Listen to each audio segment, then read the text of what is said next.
Hello my friends and welcome back. Thank you very much for being with me again today. Well, I'm in the city of Deva still and just walking down the streets, tangling with Romanians, more or less.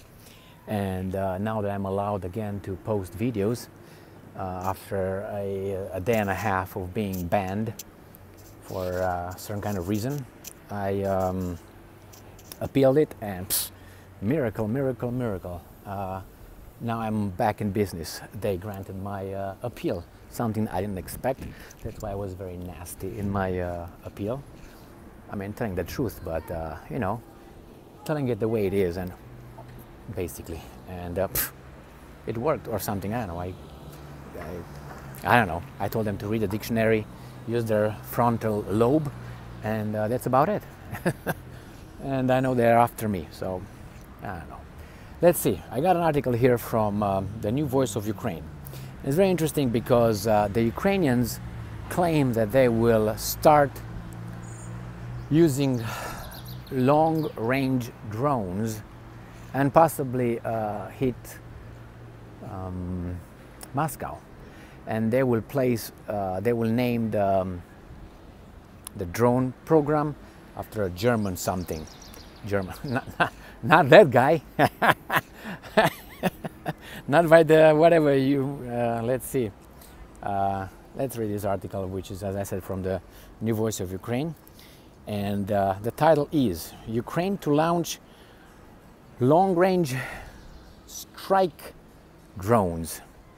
And let me show you this little title. I have a little bit of situation here because I don't have enough hands. There you have it, New Voice of Ukraine, and that's Danilov, obviously, the guy that I like so much. And let's read a little bit the article, see what these guys are saying. It says, while the model of these drones was not specified, they would be part of a swarm consisting of dozens of models and thousands of drones. Yeah, there's the Wunderwaffen, like the Germans, you know, the wonder weapon. The NSDC secretary added, Mr. Danilov, that I love so much. All right, Oleksiy. It says here that he added that the swarm would be named after Matthias Rust, a German aviator who successfully flew over 1,000 kilometers and landed on Moscow Red Square in 1987. Why don't they use other German aces like Hermann Göring? He was the First World War ace. Why don't they use the Red Baron, the same, First World War? Why didn't they use Adolf Galland, right? That was a good one. What? Galland, that's how his name is? Adolf? Adolf, too many, I guess. So anyway, they found this guy. All right, well, I guess you want to be political instead of... but that was an achievement, I gotta tell you. To fly with that little light trike, whatever that was, to land in Moscow was embarrassing, but hey, it was 1980-something. 7, right? So he added that the swarm would be named after blah blah blah. Okay, earlier on February 14, the Minister of Digital Transformation, Mikhailo Fedorov, announced that Ukraine had added 2 Ukraine-manufactured drone systems known as Raybird 3, which can cover distances of up to 2,500 kilometers. That would be like what? 1,600 miles, something like that. Maybe something like that, maybe a little bit more. They would add these drones to its Army of Drones program. Ukraine has already prepared its first 3 drone strike squadrons as part of the Army of Drones, Federal announced on March 28th. I have also another article here that is very interesting. The Russians claim they downed a long-range missile called GLSDB smart bomb in Ukraine for the first time. I don't know if you're gonna be able to see this. I guess not. Is it a title? Okay, anyway, you gotta trust me on this one. So this article comes from Reuters. It says Russia says it intercepted GLSDB LGBTQ smart bomb. No, not that one. GLSDB smart bomb in Ukraine for the first time. This article is from March 28, 2023. So it says that Russia said on Tuesday that it shut down a US-supplied GLSDB guided smart bomb fired by Ukrainian forces, the first time Moscow has claimed to have intercepted one of the weapons that could double Ukraine's battlefield fire range. This is Kloshka, Horia and Krishan. All right, they had a Romanian peasant uprising and they were tortured to death for that. Not by the Romanians, but hey. The ground-launched small diameter bomb is fired on a rocket and then glides to its target, guided by GPS satellite. At 150-kilometer range, around double that of the US-supplied high-mobility artillery rocket system HIMARS that Kiev deployed last year. So that's interesting. Let's see what else these weasels are telling us. Ukraine has long sought the weapons to hit Russian command centers, supply lines and other targets deep behind the front line. Washington is thought to have begun supplying them this year. Behind up there, it's a medieval fortress. On top of that, house, a mountain. The Russian statement said air defense forces had shut down the GLSDB within the last 24 hours without saying where this has taken place.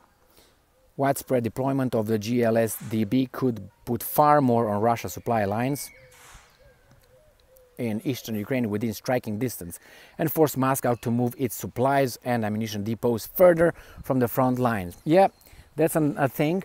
But another thing is, which the Russians said so many times, they said, well, if you guys are going to be delivering, we're going to provide the Ukrainians with longer missile systems, we have to push you as far back as we can in order to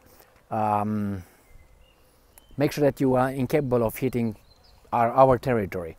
So they will try, the Russians are going to try to create a buffer zone between, like Romanians don't work, but I'm guessing it's too cold for that.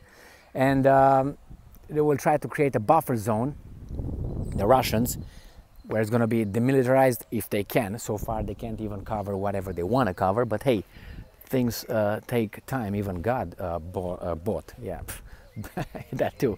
Build the world in what? 6 days. He needed 6 days. Can you imagine that? I can't. But anyway, they should have been done just by wink. Pack, done.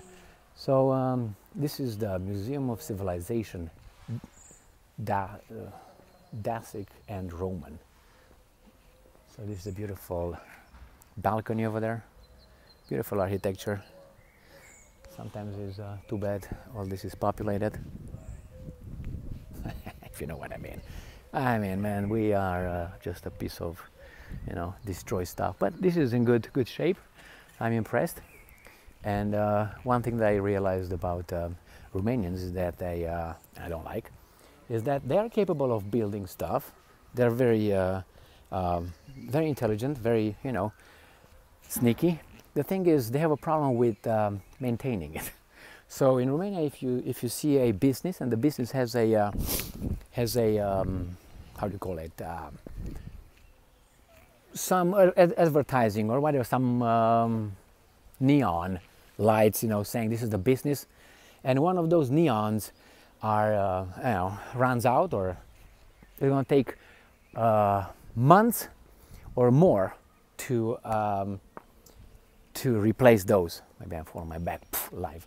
Anyway, not live. These are rocks from Sarmisegetuza Regia. So this is where Decebalus had his fortress, and here these are from there. These rocks put by Dacians at least 2,000 years ago. I've been to Sarmisegetuza many times. Actually, every time I go to Romania, I go over there. Beautiful. Imagine these ones, you know, been trampled by the Romans. And the Dacian, not this freaking iPad, they're Dacians' hands were used to carry this, get them out, cut them into straight lines like that. And they had certain kind of, I don't know how you call it in English, where you put them together with metal in between. You still find it in Sarmisegetuza. It's like this right here. See this? This could be like a little aqueduct, but I'm not sure what this is exactly, where it was taken from. I visited that, and it's a fantastic energy going to Sarmisegetuza Regia. That's unbelievable. It's on the top of a mountain, okay, and beautiful, and it's a certain kind of mystical energy. And they have over there a spring, a little spring with water. Every time I go over there, I drink out of it. It's like a ritual, because from that spring, the Dacians and the Romans drank 2,000 years ago and before. So this is, my friend, this is the new development with, I would say, medium range missile systems provided, and we all knew that's going to happen. They will provide, the Ukrainians will have it. The same thing with airplanes, fighter jets, they have them.